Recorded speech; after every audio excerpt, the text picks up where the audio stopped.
Hey, buddy. Yo, what's up, man? You all right? Yeah, not too bad. Not too bad. How you been? Oh, not too shabby for a guy.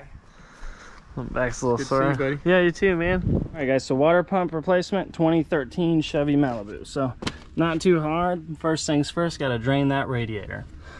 But she's just right up there. We're probably going to do most of our work from the top, but this is just a better view for now. So first thing you want to do is pull this back, and there's our petcock right there. So first, take this airbox off. So here's the deal. It's not too hard, but we do have to take this, dang it, it's got a groove in it. But we have to take this motor mount off, so I'm gonna have to jack up the engine just a little bit. So let's go ahead and do that. Really, guys, you just wanna jack it up slightly just to get that pressure off of that. All right, so now we can go ahead and remove this engine mount, and then we can get to the water pump. Move this one, and then this one.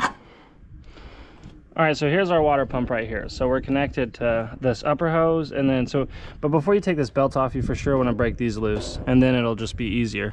We're gonna do most of our work, like I said, from up top. I only had to take this wheel off so I could have a clear visual on jacking it up. Look at this. What the fuck is this? It's a pick tool.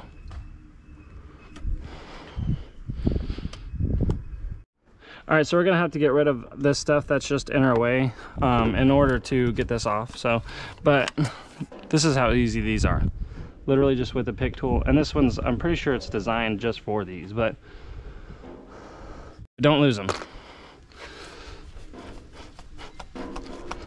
Then just wiggle that free, and because we already drained it, there's gonna be nothing coming out. There might be some come out of the water pump when we get there. Look at that, we got those clear out of the way. And they're all the connectors are different, so you don't have to like match them up or nothing. So now we can work on getting this belt off. I already broke these loose, as you can see. All right, so here's our tensioner. So this is what we wanna do.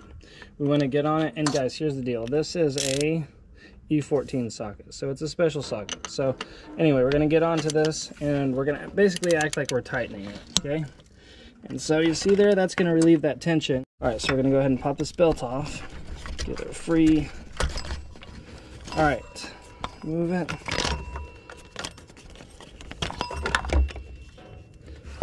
All right, so I don't know if you can see this right here. There's actually a hole inside the tensioner spring, and so you can put a pin there, and that'll relieve the pressure off of that tensioner itself.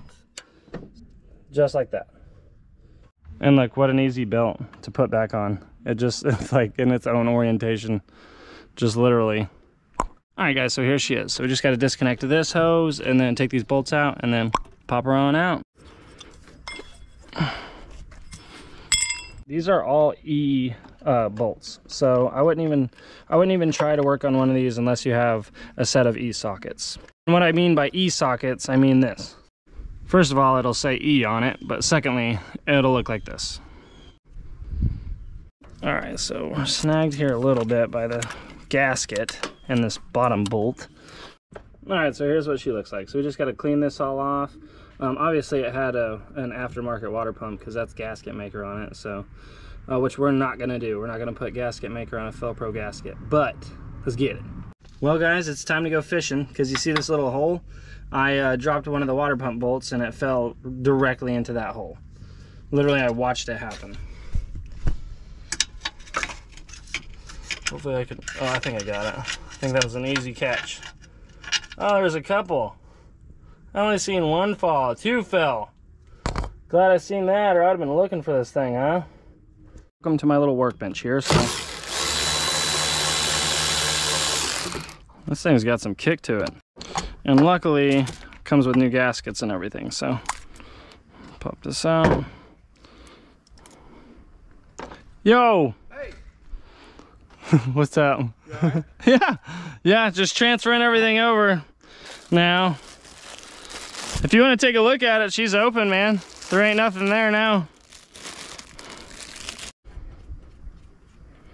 Okay, so you see all this on the back of this gasket.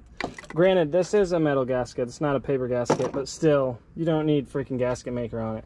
So this stuff that I use is just called Forma gasket, and they do make different types. So this one's Permatex type, which is my favorite. But anyways, this guys, here's the deal. This is how I'm able to warranty my work from doing water pumps. This Forma gasket. I know sometimes it's a bit hard to get the old gasket off of the surface of the motor, but dude, that gasket will last longer than that freaking water pump.